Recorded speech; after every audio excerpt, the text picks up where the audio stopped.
সুন্দরবনে একটি গাছে দুই ভাই বোন বসবাস করত। কয়েক বছর আগে একটি দুর্ঘটনায় তার বাবা মা মারা যায়। তার বাবা মা মারা যাওয়ার পূর্বে তাদের জন্য তেমন কিছু রেখে যেতে পারেনি। পুরো বনে তাদের মতো ভালো পাখি আর একটিও ছিল না। তারা কারো কোনো ক্ষতি করত না।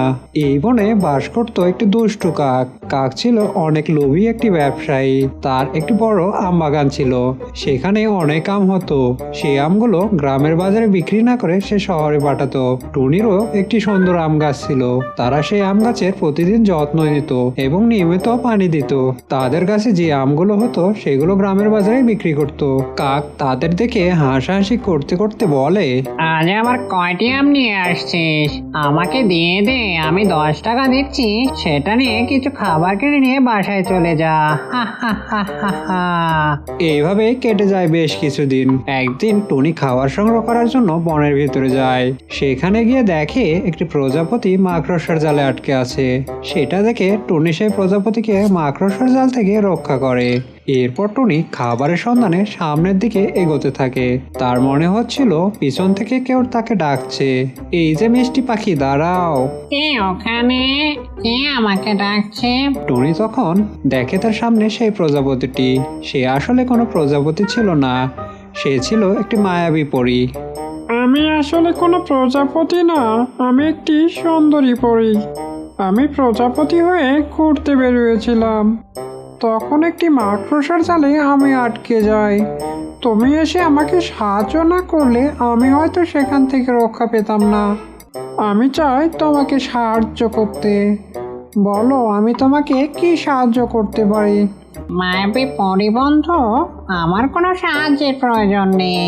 আমি তোমাকে এমনি বাঁচিয়েছি, তার জন্য আমাকে তোমার কিছু দিতে হবে না। তোমাকে আমার অনেক ভালো লেগেছে।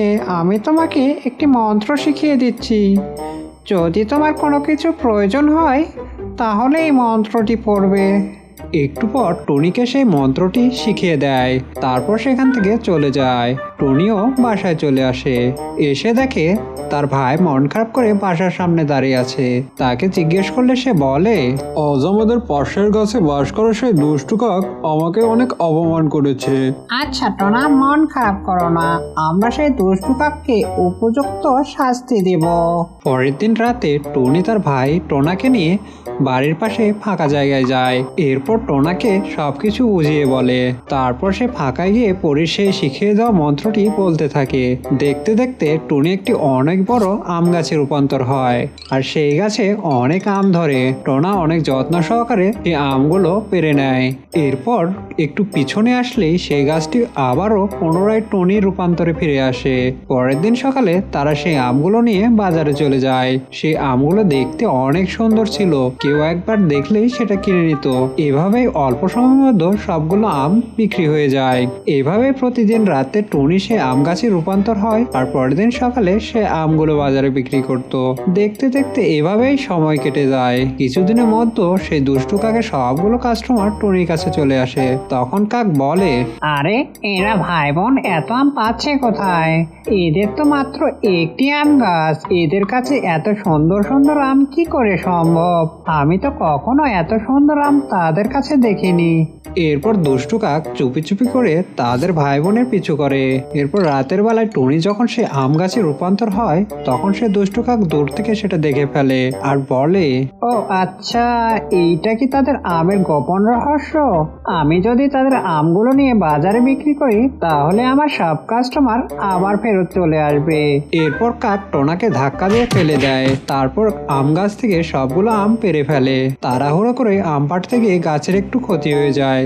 এরপর দুষ্টু কাক সেখান থেকে আমগুলো নিয়ে বাসায় চলে যায়। তারপর সেই গাছটি পুনরায় টুনিতে রূপান্তর হয়। গাছটির ক্ষতি হওয়াতে টুনির একটু হাত পা কেটে যায়। পরের দিন সকালে দুষ্টু কাক সেই আমগুলো নিয়ে বাজারে চলে যায় আর বলে, আসুন আসুন আসুন, আমার কাছে অনেক সুন্দর সুন্দর সুস্বাদু আম আছে, আপনারা নিয়ে যান।